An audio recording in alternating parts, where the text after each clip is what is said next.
Hello everyone, मैं लत्तू स्वागत करती हूँ आपका अपनी चैनल पे जिसका नाम है हिमाचली ब्लॉगर एंड ब्यूटी लत्तू। तो अभी ना आज सुबह सुबह का टाइम है, संडे के दिन का ये ब्लॉग है। और पीछे वाले ब्लॉग आपने देखा तो मैं आ गई थी अपने मायके में। 3 ब्लॉग मेरे मायके में बने थे। जो शिवासी मम्मी ने कथा रखवाई थी तो वो कथा मेरे भाइयों ने सब ने मिलकर बहुत बड़ी कथा करवाई थी। बहुत बड़ी मतलब अपने गाँव वगैरह, और वो तो बड़ा करवा दिया था। वहाँ जगराता वगैरह भी रखवाया था। अगर आपने प्रीवियस ब्लॉग नहीं देखे आपको बहुत मज़ा आएगा, देखना ज़रा कैसे ट्रेडिशन हमारे रीति रिवाज कैसे हैं, तो वो वाला ब्लॉग भी ज़रूर देखिएगा। तो अभी यहाँ पे अर्ली इन द मॉर्निंग मतलब 8 बजे का टाइम है, 8:30 बजे का टाइम है ये। आज हम जा रहे हैं, आज कहाँ जा रहे हैं, एक नई जगह एक्सप्लोर करेंगे। और ये ब्लॉग भी नई जगह पे जाके एक्सप्लोर मतलब ख़त्म नहीं होगा, इसके 2 ब्लॉग बनेंगे। क्योंकि ये जो ब्लॉग है पूरा 1 घंटे का बन रहा था, तो 1 घंटे का ब्लॉग तो भी आप देखोगे नहीं। और मैं कुछ भी चीज़ इसमें मिस नहीं करना चाहती। मतलब इतनी अच्छी अच्छी जगहें हैं जिन्हें मैं बिल्कुल मिस नहीं करना चाहती, जिन्हें मैं आपको दिखाना चाहती हूँ। तो आज हम जा कहाँ रहे हैं, साथ में मेरी देवरानी है और ये देवरानी के बच्चे देवर हैं आगे बैठे हुए, पति देव हैं, मैं हूँ और यहाँ पे सुब्बी। और सुब्बी की मूड आपको ऑफ लगेगा। सबसे पहले बता देती हूँ कि हम जा कर रहे हैं। वहाँ पर हम जा रहे हैं कमरू नाग। कमरू नाग की बहुत मान्यता है और ये महाभारत से भी रिलेटेड है। तो ये जो मंदिर है ना, इसके मैंने शॉर्ट्स भी डाले थे बहुत सारे। तो यहाँ पे एक लेक है जिसमें जैसे लोगों की मन्नत पूरी हो जाती है तो वो यहाँ पे सोना वगैरह जो भी होता है ना, तो वो लेक पे चढ़ता है, वो लेक पे चढ़ाते हैं। तो इसीलिए बोलते हैं कि ये जो झील है ना सोने चांदी से भरी हुई है। और यहाँ पे जैसे कोई भी चोरी नहीं करता है। और अगर किसी ने कहते हैं कि एक बार 2-3 चोर होते हैं, उन्होंने कोशिश की थी कि हम चोरी करें यहाँ पे, लेकिन ऐसा बोल रही थी कि उनकी जैसे वो आगे को जा रहे थे तो उनकी आंखों में दिखाई नहीं दे रहा था, और जो जैसे वापस पीछे की तरफ को मुड़ रहे थे तो फिर उनकी आंखों में दिखाई दे रहा था।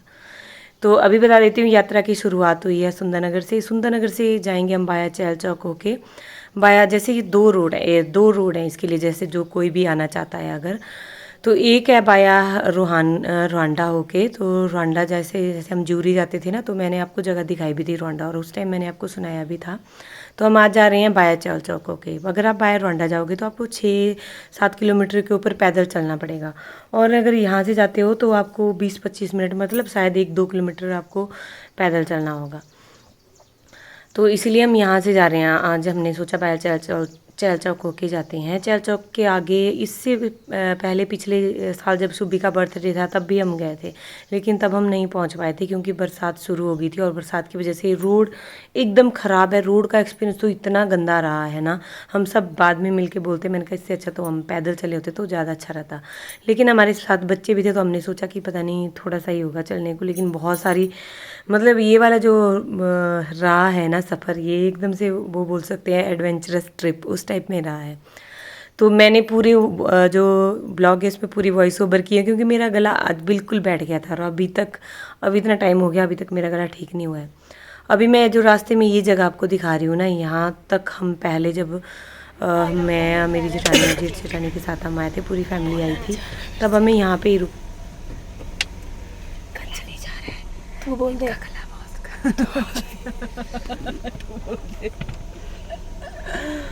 इनका गला बहुत ज्यादा खराब है, इनसे बोला नहीं जा रहा है। आपकी फेवरेट ब्लॉगर। तो इनको मैं बोल रही हूँ दवाई खा लो, तो ये मना कर रहे हैं कि मैंने दवाई नहीं खानी। इनके पतिदेव ने मना किया है, इनको बोला है कि चुप रहना है बिल्कुल। पापा भी चाय सुन के तंग हो गए। सुब्बी ने बोली बात पता है कि चाय सुन के तभी तो बोल रहे हैं कि दवाई नहीं खानी, दवाई नहीं खानी में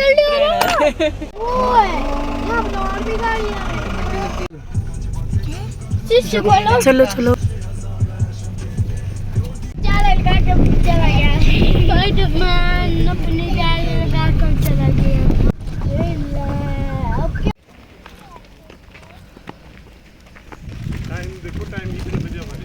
तो अभी पता क्या हुआ, रास्ते में हमें जितने भी लोग मिल रहे थे ना, वो सारे बोल रहे थे कि इतना ट्रैफिक है, क्योंकि हम देख रहे थे कि लोग सारे धूल से भरे हुए आ रहे हैं।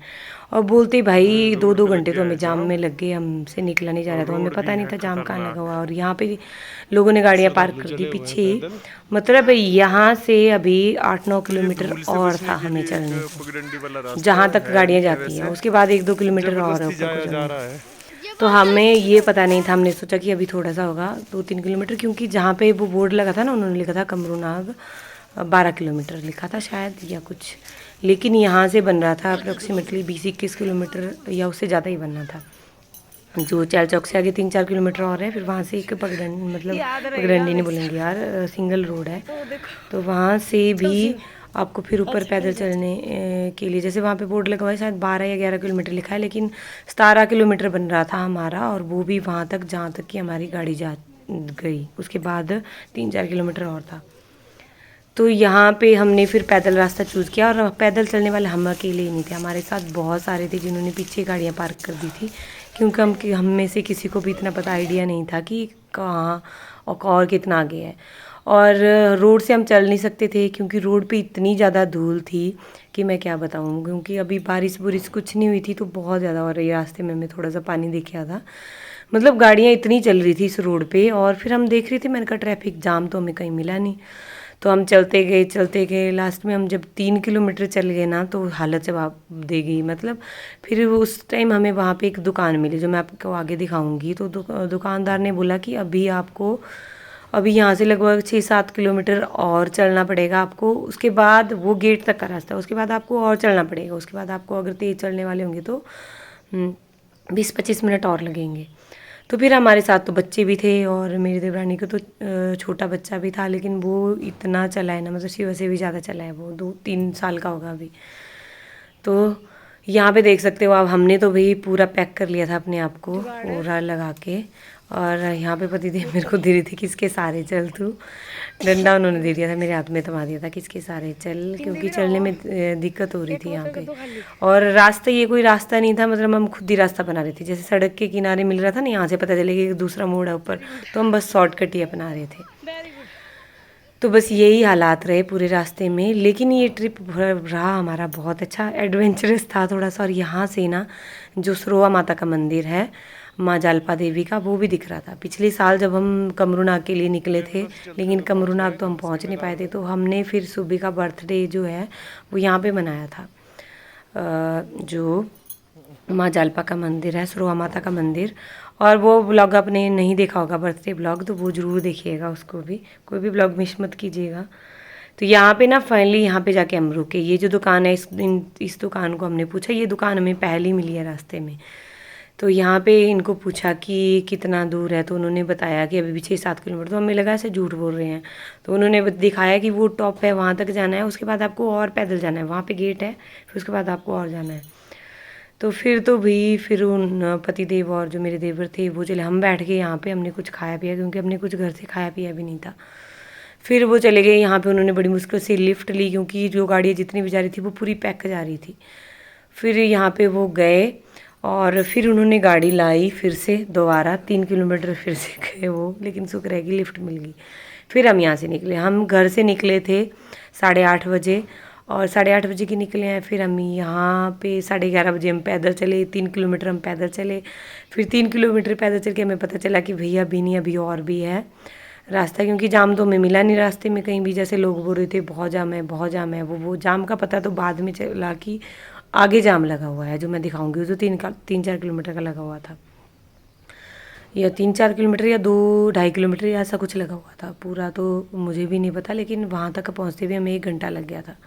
तो अभी मैं दिखाऊंगी आपको आगे। तो शुक्र है भगवान का कि उसके बाद हम यहाँ पे पहुँचते पहुँचते शायद 1 बज गया था हमें, 1 बजे या 1:30 बजे हम यहाँ से निकले हैं। और फिर हम पहुँचे थे यहाँ पे, आप देख सकते हो यहाँ से स्टार्ट हो गई थी जो गाड़ियों की, जो क्या बोलते हैं यार, पूरी लाइनें लगी हुई थी गाड़ियों की, जो लोगों ने जाम की रट लगा के रखी हुई थी ना, वो जाम यहाँ पे हमें मिला। फिर यहाँ से हमने देखा कि यहाँ पे गाड़ी को पार्क करने की है, तो ऊपर गाड़ी चढ़ाई, और फिर वहाँ पे एक जगह में पार्क करने को थी गाड़ी को, तो वहाँ पे हमने गाड़ी पार्क की। अभी यहाँ था ये जाम, ये जो जाम है ये 2-2.5 किलोमीटर या 3 किलोमीटर के आसपास लगा होगा, क्योंकि यहाँ से हम जो गेट तक का रास्ता था ना, गेट तक हम पहुँचे, तो गेट तक पहुँचने में हमें 1 घंटा लग गया था। मतलब गेट तक ये रोड है। अगर आप जैसे आते हो सुबह सुबह आते हो जल्दी, लेकिन लोग शाम को आते हैं, फिर शाम को यहाँ पे रुक जाते हैं। बहुत अच्छी जगह है, मतलब ऐसा लगता है कि हेवन है।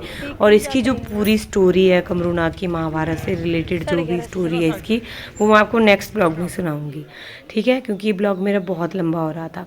तो इस ब्लॉग में सिर्फ आप प्रकृति के नज़ारे लो, इतनी सुंदर नज़ारे हैं रास्ते में, इतना कुछ। तो हमने फिर से यहाँ पे, क्योंकि यहाँ पे इतनी ज़्यादा धूल थी कि रोड से तो हम पैदल बिल्कुल नहीं चल सकते थे, और फिर हम यहाँ से भी शॉर्टकट का रास्ता ही अपना रहे थे। जहाँ जहाँ से हमें दिख रहा था शॉर्टकट, वहाँ से हम शॉर्टकट ले रहे थे। और ये देखो प्रकृति एक बार फिर से पैदल चले हुए हैं, सिर्फ इसलिए कि इस वाले जाम में ना फंसना पड़े। ये जिद कर रही थी कि मेरे को वन पीस पहनना है। मैं इसको बोल रही थी कि ऐसी जगह हम नहीं जा रहे हैं जहाँ पे आपको वन पीस पहनना पड़े। और यार एक बात को तो बताना भूल गई, मैंने पहली बार जीन्स पहनी है किसी भी ब्लॉग में, तो बताइएगा ज़रूर कैसी लग रही है। और उसके साथ मैंने जो कश्मीरी टॉप है वो पहना हुआ है, तो प्लीज़ कमेंट बॉक्स में ज़रूर लिखिएगा। वैसे तो मैंने बहुत सारे शॉर्ट्स भी डाले हुए हैं। और यहाँ पे देखो कितना सुंदर है, और यहाँ पे ठंड रहती है। जैसे मैंने सुबह बताया आपको कि सुबह बोल रही थी कि मेरे को वन पीस पहनना है, फिर मैं इसको जीन्स बनाई, फिर इसकी शकल फूल गई, फिर दोबारा से इसने बहुत ड्रामे किए सुबह सुबह, तो इसके चक्कर में थोड़ा सा लेट भी हो गए थे। तो फिर जाके इसको वन पीस बनाई, लेकिन बाद में इसका फैसला गलत पड़ गया, क्योंकि वापसी में आते हुए एकदम से यहाँ पे मौसम अचानक से बदल जाता है। और हम सोच रहे थे कि कहीं बारिश हुई ना तो हम आज पक्का इस रोड पे फंस जाते, क्योंकि बारिश बरसात के मौसम में यहाँ कभी भी नहीं आना चाहिए। ना तो यहाँ पे ठंड पे आने का है, ना बरसात में। ये जो महीने हैं यहाँ पे, जैसे मई जून, ये वाले सही रहते हैं। अप्रैल मई जून, अगर ये ना हो तो, बारिश वगैरह ना हो तो, अगर बारिश हो तो तब भी नहीं आना चाहिए। और रस देखो कितना है यहाँ पे, इतना ज़्यादा रस था। अभी रास्ते में हमें घोड़े भी मिले। मतलब ये कमाल के नज़ारे हैं जो आप कभी भूल नहीं सकते। ये ऐसी जगह पे ज़रूर आना चाहिए। कहते हैं कि जिनकी मन्नत पूरी नहीं होती उनकी मन्नतें भी पूरी होती। किसी को औलाद चाहिए होती है, किसी को कुछ चाहिए होता है, सबकी जो मनोकामना यहाँ पे पूरी होती है। हमने देखा कि कुछ छोटे छोटे बच्चे हैं, कुछ ऐसे बेहोशी की हालत में, कुछ कोमा की हालत में, और एक तो इतनी बड़ी बच्ची को उठा के लाए थे लोग जो कोमा की हालत में थी, तो वो उठा के उन्होंने लाई थी उधर। और मन्नतें पूरी होती है यार, तभी शक्तियाँ होती हैं, तभी चीज़ें चलती हैं, अदरवाइज़ ऐसे नहीं चलती। तो यहाँ पे आप देख सकते हो हम पैदल चले हुए हैं अभी तक, और गेट के पास जाके ये ब्लॉग मेरा ख़त्म होगा। उसके बाद मैं आपको ऊपर के नज़ारे दिखाऊंगी गेट के, और जहाँ तक जैसे पैदल आते हैं हम तो वहाँ पे भी। और ये ख़त्म होता है गेट के पास ही मिलते हैं, अगर पैदल रुवांडा बाहर रुवानगलू रुवांडा से आते हैं तब भी। तो यहाँ पे देखो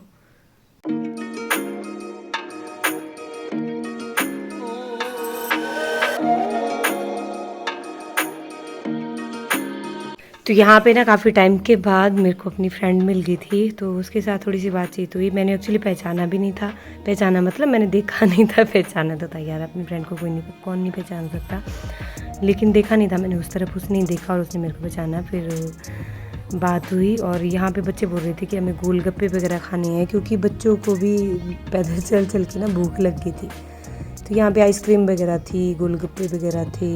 ये अभी हम जस्ट गेट के पास पहुँचने वाले हैं, तो वहाँ पे पूरा थोड़ा सा प्लेन है ये ऊपर, और यहाँ पे लगी हुई थी स्टॉल वगैरह उन्होंने लगा के रखे थे, कुछ गोलगप्पे के, आइसक्रीम वगैरह और पकौड़े वगैरह, किसी को चाय पकौड़े वगैरह खाने हो तो यहाँ पे वो सब कुछ अरेंजमेंट था।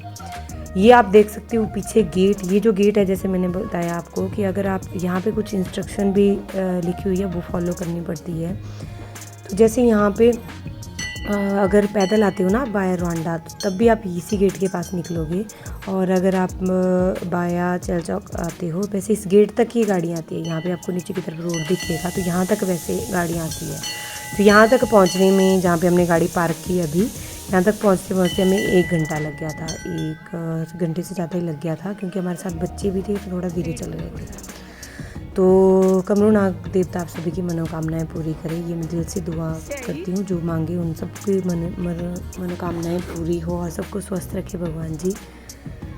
तो यहाँ से ना अभी हम पैदल चल पड़े, और पैदल चलते चलते भी अब शिवा तो वही जवाब दे रहा था, वो थक गया था, क्योंकि उसको थायराइड की दिक्कत भी है, तो थोड़ी थकान उसको हो जाती है, तो बोल रहा था गोदी में उठाओ।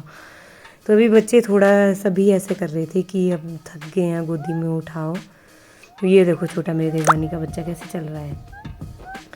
और बाकी इसके बाद बड़ी मुश्किल से शिवा को ले जा रहे थे। मेरे साथ तो बहुत चिपक रहा था कि मेरे को उठा लो, लेकिन इसने भी आज बहुत जलाई है। हालांकि ये है नहीं इतना एक्टिव, आपने देखा होगा, लेकिन ऐसा होता है कि बच्चों को अगर चलाते रहो ना तो वो चलते भी हैं फिर। तो यहाँ पे ना इतनी अच्छी जगह है, देखो आप इस जगह को। और गेट से आगे का मैं दिखा रही हूँ आपको। मैं बोल रही थी कि मैं गेट के पास आके इस ब्लॉग को ख़त्म कर दूँगी, लेकिन गेट से आगे मैंने दिखाया। तो लोग कुछ आ रहे थे, कुछ जा रहे थे। गेट के पास पहुँचते पहुँचते हमें 3 बज गए थे शायद, या 3 से ज़्यादा ऊपर ही हो गया था टाइम। और जब हम मंदिर में पहुँचे तो मंदिर में हम 4 बजे के आसपास पहुँचे थे। 4 हमें बज गए थे मंदिर के पास पहुँचते पहुँचते। तो बस यहाँ पे, लेकिन ये बहुत इतना अच्छा फील होगा भैया को यहाँ पे आके कि असली जन्नत तो भाई यहाँ पे ही है। मैं सबको कहूँगी कि जो भी जैसे हिमाचल से बाहर है, और तो आपने देखा ही होगा मनाली वगैरह, शिमला वगैरह तो सभी जाते हैं, लेकिन ऐसी जगहों में भी घूमने आना चाहिए और तभी पता चलता है। लेकिन ये जगह जैसे मैंने आपको बताया, मई और जून ये 2 महीने ही हैं जिनमें आप आ सकते हो। अप्रैल, मई, जून। अगर बारिश नहीं है तो, अगर बारिश है तो बिल्कुल भी रिस्क मत लीजिएगा। अगर आप पैदल चलना चाहते हो पैदल भी आ सकते हो, अगर आप में है कैपेसिटी। अगर पैदल नहीं चलना चाहते तो फिर ये अच्छा है। लेकिन यहाँ पे अगर आप गाड़ी करके आओगे तो ही ज़्यादा अच्छा रहेगा। अगर आप मैदान के एरिया के हो तो फिर आप खुद गाड़ी ड्राइव नहीं कर सकते इस वाले रोड में, क्योंकि हमारी वाली जो गाड़ी है वो भी जगह जगह बंद हो रही थी। तो चलिए भाई, अभी मैं ऊपर आपको दिखाऊंगी कि कैसी जगह है और क्या है यहाँ पर। बस आप प्रकृति के नज़ारे लीजिए। इसी के साथ कंटिन्यू रखूँगी दूसरा ब्लॉग। Thank you.